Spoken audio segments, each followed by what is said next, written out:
welcome back to Campus View, the show where we discuss what's on the mind of students. I'm your host, Brett Price. Today we got plenty of topics to get to, but first, let's meet our guests. Hi, my name is Luke Caputo. I'm a fourth-year sports journalism major. Hi, my name is Evan Hartman. I'm a third-year sports journalism major as well. My name is Zach Rodier. I'm a third-year political science major. All right. And football is on the mind on campus. Ohio State with a big 63-10 win over Western Kentucky on Saturday. What did you guys see from the Buckeyes this weekend? I mean, I just saw total dominance by the Buckeyes. I mean, C.J. Stroud was playing very well. They just looked good. Yeah, Buckeyes looked good. The offense came together finally, and the defense looked good as well. Not giving up any second half points again. So defense looked great, offense looked great. I'm excited for next week. And I think it was also Kyle McCord now knowing he's the starting quarterback gives him a little bit more confidence, and I think that definitely showed for sure this weekend. Absolutely, yeah. Defense not giving up any points in the second half, like you mentioned. How are we feeling about this team going into South Bend, going into Indiana on Saturday, 3 days away? What are you feeling? What's the outcome going to be? Do we have any score predictions? Yeah, I'm excited. I think Ohio State gets the job done. Sam Hartman's a real competitor for Notre Dame and Heisman contender, but I think Ohio State's offense and defense goes in there and gets it done. I think we see Ryan Day that we saw against Georgia. That'll be awesome to see, and I think we go in there. I think it'll be a close game for a while, but I could see the Bucs pull away, maybe a 7-point, 10-point win there. I could say 24-14, something like that. Maybe a little higher scoring, but could see the Bucs pulling away in the end.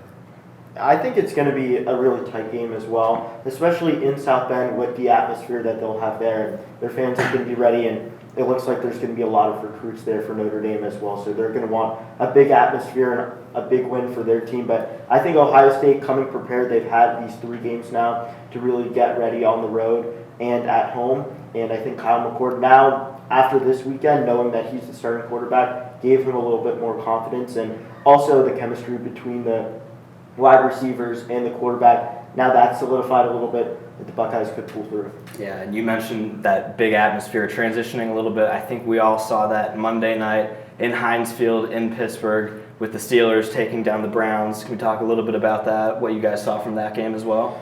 Yeah, I'm a Bengals fan, so I was hoping both teams just lost. Unfortunately, that didn't happen. But the Steelers came out well, and we were talking before the show. The Steelers don't lose on Monday night in Pittsburgh, so it was almost a guaranteed win. I felt like going into that, but it was a great matchup. 2 good teams. Offense maybe a little lacking on both sides, but defense showed up for the Steelers, and I think everyone knew that was going to come. So, I mean, the Steelers don't look good, in my personal opinion, but they played well, I guess. The defense played very well. The offense was lackluster, but that's Matt Canada, so nothing else to say about that. So. And I think also for the Browns coming after a big win against the Bengals, I think fans were maybe expecting that to either continue or really show back. I think it was maybe a mixed bag of both things.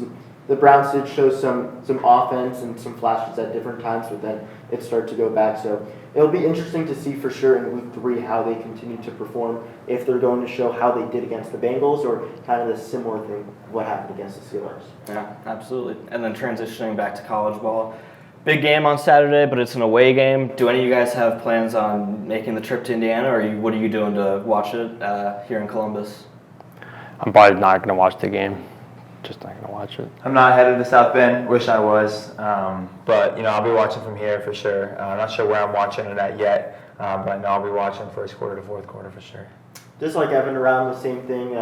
Not sure where I'm going to be watching it yet, but I think everyone would, especially a lot of Buckeye fans, would love to be at South Bend. But I think it's going to be a great atmosphere around campus anyway. People are excited for the game because it's going to be a really big one. And I remember when Ohio State played Notre Dame here in the past, that the atmosphere was always big with also Notre Dame fans coming here. So, but I think a good amount of Buckeye fans will also travel there, but I'm sure tickets are pretty pricey. Yeah, they are. I actually saw something recently that said Ohio State had the average highest home ticket costs out of any team in college football, which isn't too surprising. So, I think can you talk a little bit about the wide receivers and what you've seen? You mentioned how dynamic they've been this year. Marvin Harrison Jr. Can you talk a little bit about what you've seen from him? I think Emeka Egbuka has also really showed out a little bit. What have you seen there? Well, I think the Buckeyes, obviously they have those first-class wide receivers, and in that first week against Indiana was more of a running game, and both quarterbacks at that time, Kyle McCord and Devin Brown, were kind of getting used to that new system that the Buckeyes were running with the new quarterbacks. But I think versus Youngstown State and then against Western Kentucky, that's where it started to seem like the connection between McCord and Marvin Harrison Jr. and Emeka Egbuka and others as well really started to solidify themselves. And I think that gives both the wide receivers and Kyle McCord more confidence as everything continues. And I think we're going to see a big running game, but also a big passing game against Notre Dame. And I think if Ohio State can mix that and do both, that's where they will have success. And Evan, you mentioned earlier the Ryan Day from the Georgia game. Can you talk a little bit about what you saw from him that game that was different from maybe what he had done in the Michigan game a couple weeks prior? Yeah, he played like he had something to lose, and he might have, to some of the fans at least. And, he played like he wanted to win. And I'm not saying he didn't want to win against Michigan, but you could see he had a different type of fire behind those eyes. And, he really wanted to win, and he had that passion.